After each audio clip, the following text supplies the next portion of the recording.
यार फिक्र ना करो, वो मेरा दोस्त है ना यमाग, तुम्हें याद होगा वो उसे मैंने फोन कर दिया, वो आता ही होगा। उससे जितनी मदद हो सकी ना उससे वो यकीनन करेगा। You can depend on it. लेकिन डैडी मुझे तो कुछ याद नहीं आ रहा, ये यमाग साहब हैं कौन? यमाग बड़ी शय, एक जमाने में वो बैरी कज़ाक हुआ करता था। अच्छा। ये लो वो आ गया। हाँ?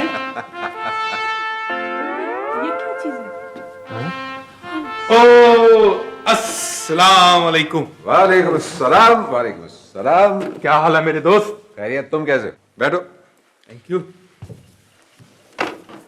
कहो दोस्त, कैसे याद किया?